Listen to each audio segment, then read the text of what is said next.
વિદ્યાર્થી મિત્રો, ગઈકાલે આપણે સામાન્ય ચર્ચા કરી ઉષ્મા અને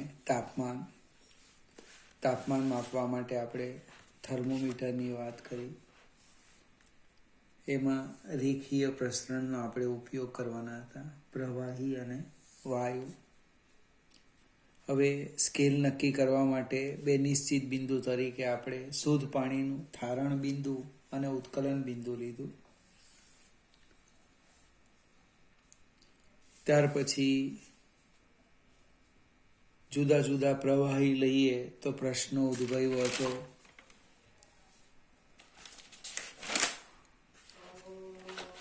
કે બે ઠારણ બિંદુનું તાપમાન અને ઉત્કલન બિંદુનું તાપમાન એ બધા થર્મોમીટર સરખું માપે, પણ વચ્ચેની કોઈક અવસ્થાનું તાપમાન બધા અલગ અલગ માપે.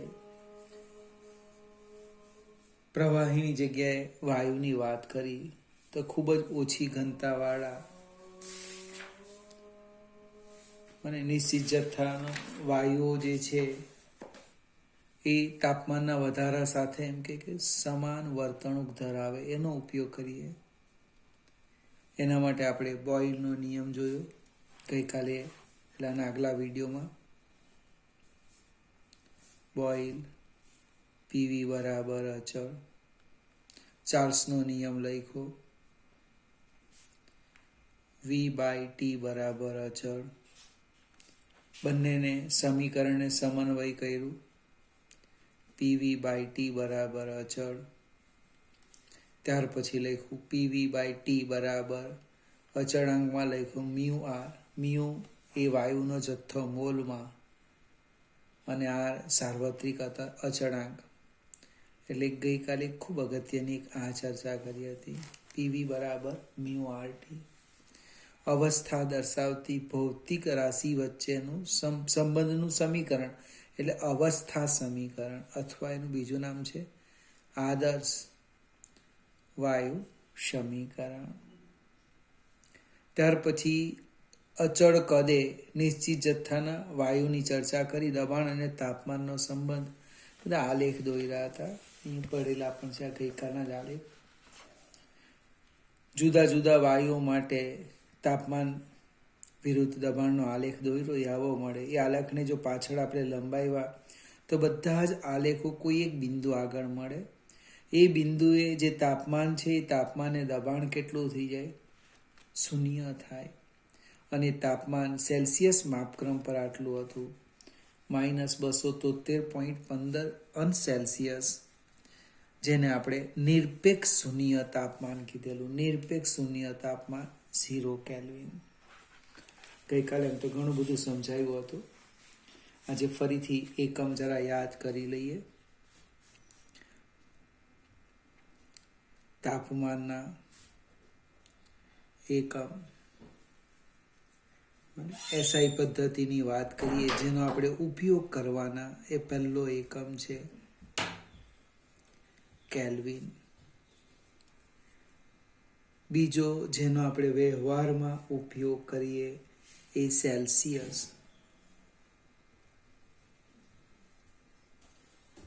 અને ત્રીજો, જેને કેટલાકને તો ખબર પણ નથી, ફેરેનહીટ. એનો ઉપયોગ ખૂબ ઓછો છે. હવે આ જે એકમો છે એના સંબંધની વાત કરું તો ફેરેનહીટ અને સેલ્સિયસ, અંશ ફેરેનહીટ અને અંશ સેલ્સિયસ વચ્ચેનો સંબંધ એ ગઈકાલે સમજાવ્યો હતો. T ફેરેનહીટ બરાબર 32 વત્તા 9/5 T અંશ સેલ્સિયસ. એટલે સેલ્સિયસને ફેરેનહીટમાં ફેરવવું હોય તો આમાં કિંમત મૂકો, આવી જાય. તમે સેલ્સિયસ માપક્રમની વાત કરો, થોડું વર્ક કરજો. મને અહીંયા સેલ્સિયસ માપક્રમ લખું 40, 45, 50, 55. એની સામે ફેરેનહીટ માપક્રમ મેળવજો. આ જે તફાવત છે 5નો છે, 40 ને 5 45 ને 5 50 ને 5 55, એની સામે ફેરનહીટનો તફાવત જોજો 9 આવશે. લગભગ ગઈકાલે એક ગણેલું પણ છે, મને યાદ છે 40 માટે 104 લખ્યું હતું. આમાં 9 ઉમેરો એટલે 113. પ્રયત્ન કરજો તમારે. સેલ્સિયસનો તફાવત 5 એકમ લઈએ તેને સમતુલ્ય ફેરનહીટનો તફાવત કેટલો મળે? 9 એકમ મળે. ત્યાર પછી આનો ઉપયોગ બહુ ઓછો આવે છે, પણ કોઈ એક તાપમાન એવું હશે કે એ તાપમાન માટે સેલ્સિયસ અને ફેરનહીટ સરખા જ હોય, એ આપણે શોધવાનું છે. મને એક્સ ધારી લેવાનું, ટી ફેરનહીટ બરાબર ટી સેલ્સિયસ બરાબર એક્સ. તો એક્સ આમાં કિંમત મૂકો તે શોધો. એ કિંમત માટે સેલ્સિયસ અને ફેરનહીટના માપક્રમ કેવા આવે? સરખા આવશે. ઓબ્જેક્ટિવ છે, હું તમારા પર છોડી દેમ. આગળ જઈએ, આપણે કેલ્વિનની વાત કરીએ. હવે સેલ્સિયસને કેલ્વિનમાં ફેરવવું હોય તો શું કરવાનું? તો કે ટી કેલ્વિન બરાબર ટી સેલ્સિયસ વત્તા 273.15. આનો સૌથી વધારે ઉપયોગ આનો આવશે એટલા માટે તાપમાન સેલ્સિયસમાં જ આપે અને ગણતરી કેલ્વિનમાં કરવાની. એટલે તમારે આ યાદ રાખવાનું, સેલ્સિયસને કેલ્વિનમાં ફેરવવું હોય તો આટલા ઉમેરો, અને કેલ્વિનને સેલ્સિયસમાં ફેરવવું હોય તો આટલા બાદ કરવાના. હવે મોટે ભાગે આપણે છે ત્યાં 0.15 લખતા નથી. તમે જો કેમેસ્ટ્રીમાં જોયું હોય તો સેલ્સિયસને કેલ્વિનમાં ફેરવો 27°C રૂમ ટેમ્પરેચર, એમ કે ટી બરાબર 27°C. તો ફેરનહીટ આપણે કેલ્વિન કેટલું થવાનું? તો કે આમ લખીએ 27 વત્તા 273, 0.15 નહીં લખીએ, એટલે ગણતરીમાં આમાં લખીએ 300 કેલ્વિન. યાદ આવે કે નહીં આવે? પણ ઓબ્જેક્ટિવ છે, આદર્શ વાત કરીએ તો 0.15 લખજો, જવાબ કંઈ બદલાવાનો નથી. હવે સેલ્સિયસ ને કેલ્વિન વચ્ચેનો સંબંધ છે. 300 કેલ્વિન બરાબર કેટલા ફેરનહીટ, એવું પૂછી કાઢ્યું હોય તો કેલ્વિનને સેલ્સિયસમાં ફેરવો અને સેલ્સિયસને ફેરનહીટમાં. જોકે એ શક્યતા ખૂબ ઓછી છે. હવે ચોપડીમાં 3 માપક્રમ માટે આલેખમાં કંઈક આ રીતે સમજાવેલા છે તાપમાન. એ તમે તમારી રીતના જોજો. એક તાપમાન આપણને ખબર હતું, થારણ બિંદુ. બીજું હતું ઉત્કલન, થારણ બિંદુ ઉત્કલન, અને ત્રીજું આવી ગયું નિરપેક્ષ શૂન્ય તાપમાન. અને અહીંયા લખી દીધું 0 કેલ્વિન. આ કેલ્વિન માપક્રમ લેવું. સેલ્સિયસ ને ફેરનહીટ અહીંયા લખો -273.15 એને અનુરૂપ ફેરનહીટ શોધી કાઢવાનું. ચોપડીમાં જોવા કરતા તમારે જાતે જ આ ગણતરી કરી દેજો. થારણ બિંદુનો અહીંયા 0°C લખી દેવું, અહીંયા લખી દેવું 100°C. એને અનુરૂપ કેલ્વિન અને ફેરનહીટ શોધવાના. ચલો આપણે સેજ એક સ્ટેપ આગળ વધીએ છીએ. નવો મુદ્દો જોઈએ, ઉષ્મીય પ્રસરણ.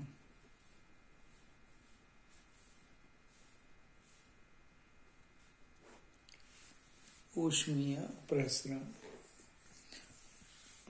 હવે ઉષ્મીય પ્રસરણમાં આપણે એકાદ બે પહેલા ઉદાહરણ લઈએ. ચોપડીમાં આપ્યું છે એક ઉદાહરણ. ધારો કે કોઈક બોટલ ઉપર મને જે ઢાંકણ છે એ ધાતુનું છે, આટાવાળું. અને આ રીતના જસ્ટ વિચારીએ. આ કોઈક કાચની કે જે હશે બોટલ, એની ઉપર આ ઢાંકણ છે આટાવાળું. એ ખોલતું નથી. અને તમને ખોલવા કે. તો જે ભૌતિક વિજ્ઞાન શીખા નથી તે લોકો પણ શું કરે, આ ઢાંકણ ઉપર ગરમ પાણી નાખે. ગરમના પાણી નાખ્યા પછી એને ફેરવે એટલે તરત જ ખુલી જાય. કેમ ભાઈ?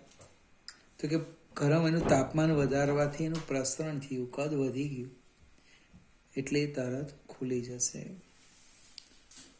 બળદગાડા હવે લુપ્ત થવા માંડ્યા, પણ એના જે લાકડાના પૈંડા છે એ પૈંડા ઉપર લુહાર વાટ ચડાવવાનો હોય, લોખંડની આખી. તો પૈંડાની ત્રિજ્યા અને એ લોખંડની જે રિંગ છે એ બંનેની ત્રિજ્યા સરખી જ રાખે, એટલે ફિગર આમ થાય. હવે આ વાટને આના પર ચડાવવી છે તો અશક્ય લાગે. તો તમે એનું અવલોકન કરજો, લુહાર કયું કામ કરે. આ જે લોખંડની રિંગ છે એને ગરમ કરશે, અને ગરમ કરે એટલે એનો વ્યાસ વધી જવાનો. એ લાકડાના પૈંડા ઉપર બેસાડી પછી ઠંડી પાડી દે એટલે એકદમ ફિટ બેસી જાય. લુહાર ભૌતિક વિજ્ઞાન શીખવા ગયો નથી. થર્મોમીટરની વાત કરીએ. બીજી બધી પ્રવાહીમાં ખ્યાલ નહીં આવે, પણ થર્મોમીટરમાં શું થાય?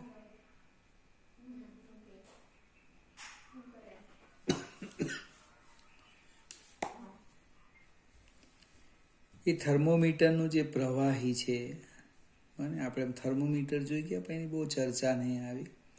એ પ્રવાહી જેનું તાપમાન માપવાના હોય એના સંપર્કમાં મૂકે. ધારો કે પાણી ઉકળતું છે તો એ તાપમાન ઉષ્મા ઉર્જા આમાં જવાની, એને કારણે એનું પ્રસરણ થવાનું, એટલે પ્રવાહી ઉપર આવવાનું.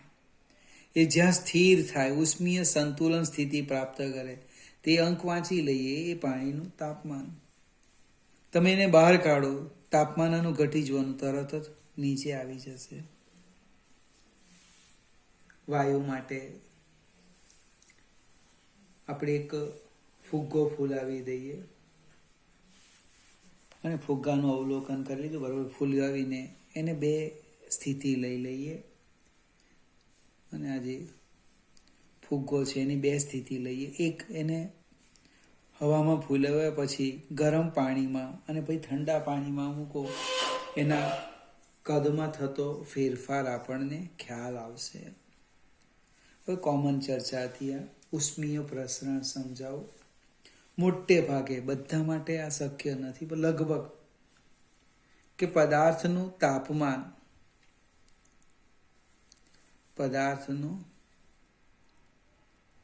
તાપમાન વધારતા તેના પરિમાણ એટલે લંબાઈ, પહોળાઈ, ઊંચાઈ, જાડાઈ, તમે જે કહો તે, એમાં શું થાય? વધારો થાય. અને તાપમાન ઘટાડતા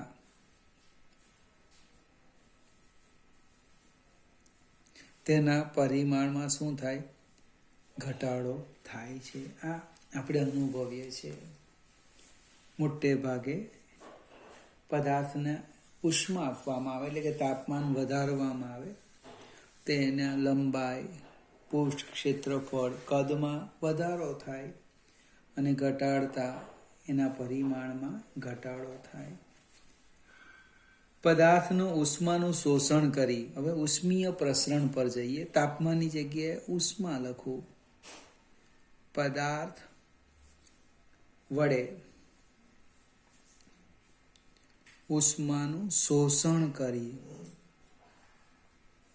પદાર્થ વડે ઉષ્માનું શોષણ કરી તેના પરિમાણમાં શું થાય છે?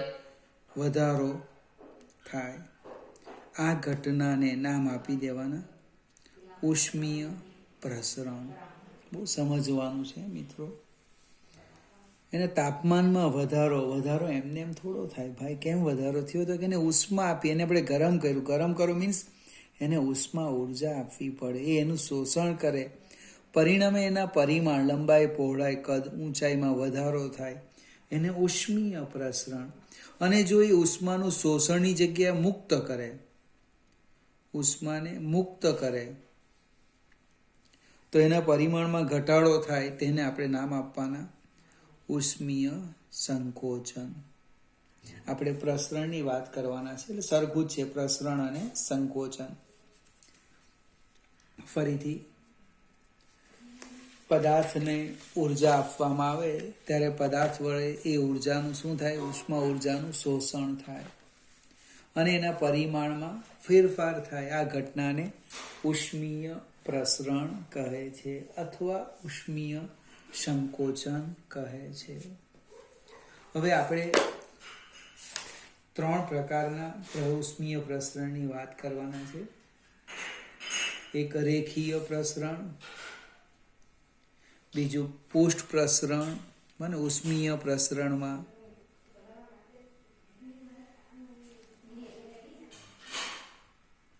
ત્રણ પ્રકારની વાત કરવાના. એક રેખીય ઉષ્મીય પ્રસરણ, બીજું પુષ્ટ પ્રસરણ અને ત્રીજું કદ પ્રસરણ. હવે આપણે રેખીય પ્રસરણની વાત કરીએ તો મારી પાસે એક આ પાતળો સળિયો છે, એની જે લંબાઈ છે એ L છે. હવે આ સળિયાની લંબાઈમાં સળિયાના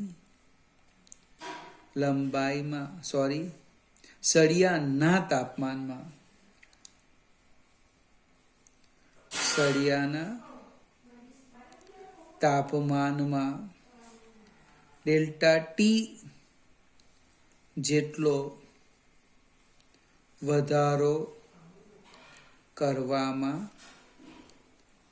આવે છે. ફરીથી, સળિયાના તાપમાનમાં ડેલ્ટા ટી જેટલો વધારો કરવામાં આવે છે ત્યારે લંબાઈમાં થતો વધારો,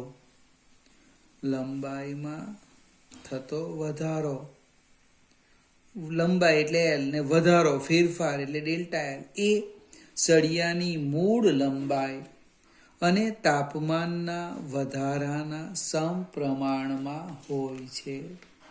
ફરીથી, L લંબાઈના સળિયાના તાપમાનમાં ડેલ્ટા ટી જેટલો વધારો કરવામાં આવે ત્યારે લંબાઈમાં થતો વધારો એ સળિયાની મૂળ લંબાઈ અને તાપમાનના વધારાના સમપ્રમાણમાં હોય છે. આ બંનેને આપણે ભેગા કરીએ તો આમ થાય. ડેલ્ટા L ચલે છે L ઇન્ટુ ડેલ્ટા ટી સમપ્રમાણમાં છે, ચલે છે દૂર કરો એટલે બરાબર alpha L into L delta T. આ જે L છે ને રેખા માટે છે, રેખીય સબસ્ક્રિપ્ટ છે. મને આલ્ફા L એનું નામ છે રેખીય પ્રસરણાંક.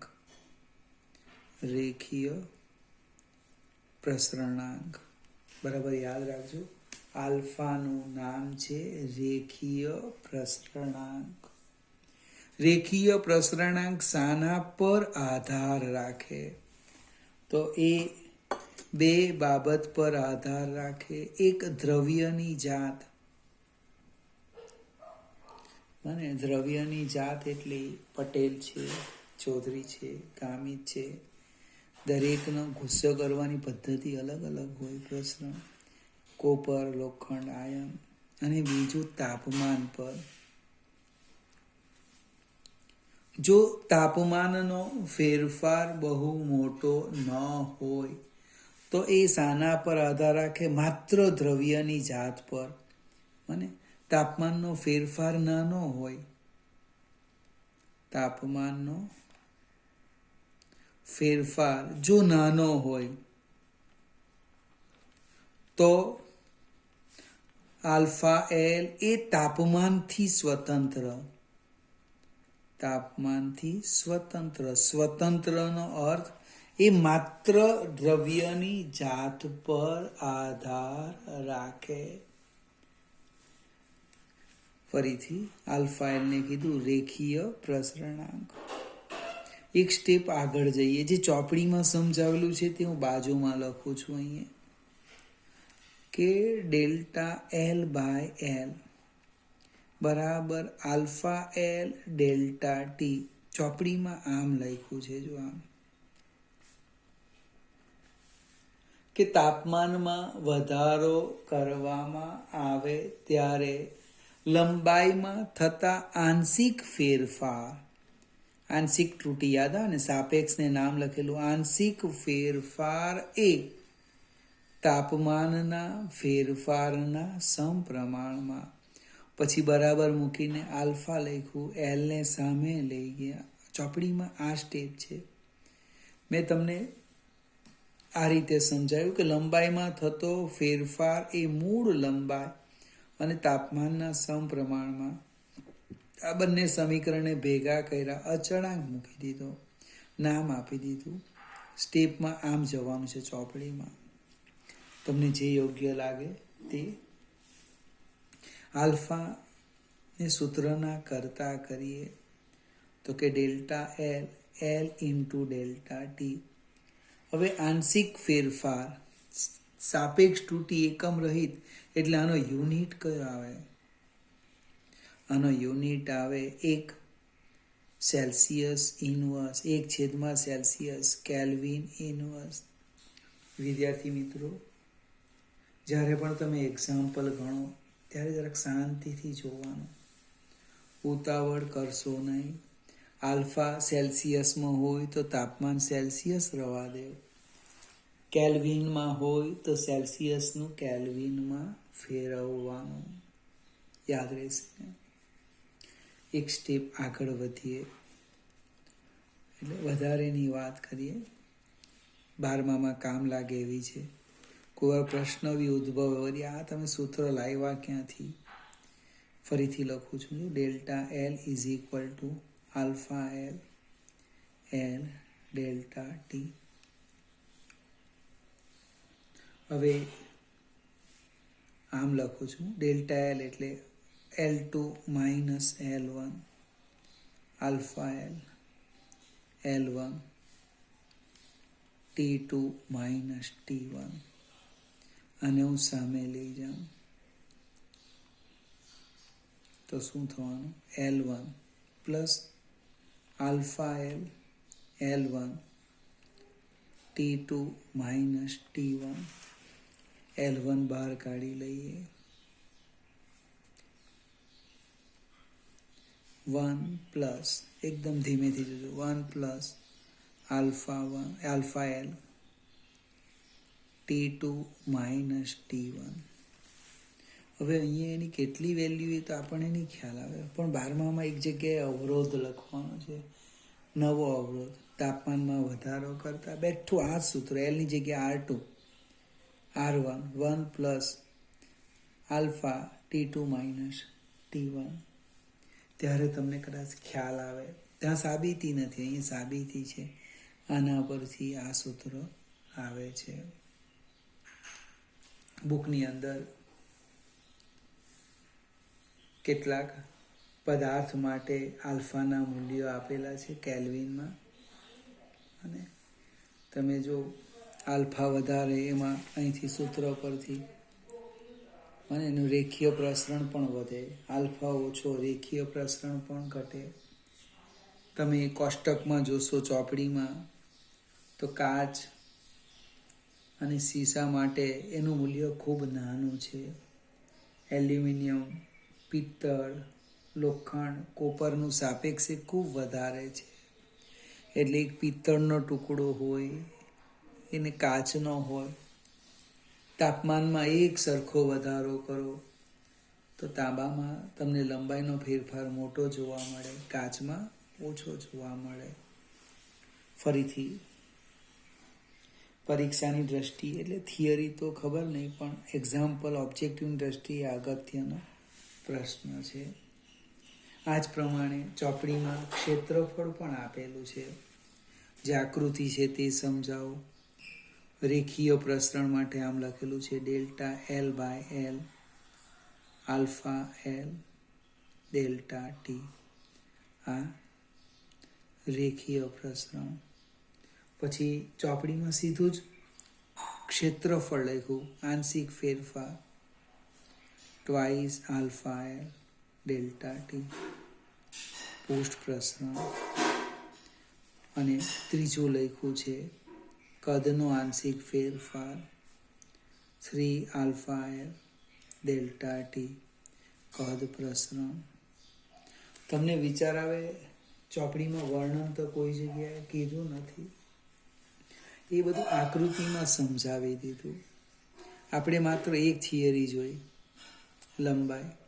આ સંબંધ ક્યાંથી આવ્યો એ આપણે જોવાના છે. આ લગભગ હમણે જોઈશું, અને આ સંબંધ એક્ઝામ્પલમાં આવે છે, એટલે એની સાબિતીની પણ આપણે ચિંતા કરવાની જરૂર નથી. હવે અને એલની જગ્યાએ આલ્ફા અને લખવું તો લખી દેવાય, આલ્ફા એ ટ્વાઇસ આલ્ફા એલ. તેમ અહીંયા પણ લખાય આલ્ફા વી 3 આલ્ફા એલ. તમે જો ક્ષેત્રફળમાં લંબાઈ ગુણ્યા પહોળાઈ 2 બાજુ આવે, તો 2નો ઉલ્લેખ કર્યો. એ જ પ્રમાણે કદમાં લંબાઈ પહોળાઈ જાડાઈ 3 આવે એટલે 3નો ઉપયોગ કર્યો, એટલે આલ્ફા વી લખ્યું. એટલે કે ડેલ્ટા વી બાય વી બરાબર આલ્ફા વી ડેલ્ટા ટી. અથવા કોઈક મિત્ર આમ પણ લખે, આલ્ફા વી વી ડેલ્ટા ટી. આલ્ફા વીને આપણે કહેવાના કદ પ્રસરણાંક. કદ પ્રસરણાંક. આલ્ફા વી એ કદ પ્રસરણાંક છે. એ પદાર્થની એમ કે લાક્ષણિકતા છે. આલ્ફા વી એ પદાર્થની લાક્ષણિકતા છે.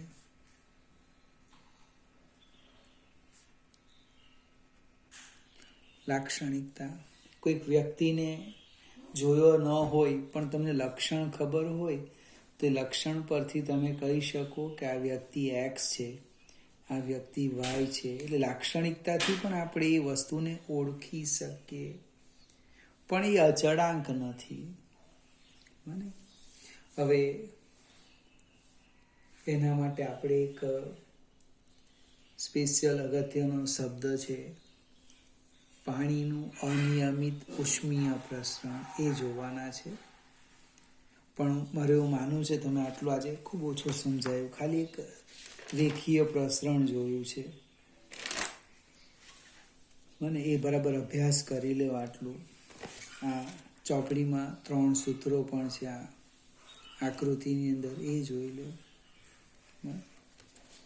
કદ પ્રસરણાંકની વાત કરો, ત્યાર પછી આપણે આટલા બધા પ્રવાહી છે, એ પ્રવાહીમાં આપણે પાણીની ચર્ચા કરવાના છે. પાણીનું અનિયમિત પ્રસરણ. એટલું તો ઠીક, એ કેટલાક માટે આશીર્વાદ સ્વરૂપ પણ છે. પાણીનું અનિયમિત પ્રસરણ. તમારી પાસે જુદી જુદી બુક હોય તો એ બુકમાં પણ કેટલીક વિશેષ નોંધ કરીને આપેલું હોય, એ જોવાનું. જોવામાં કોઈ નુકસાન નથી.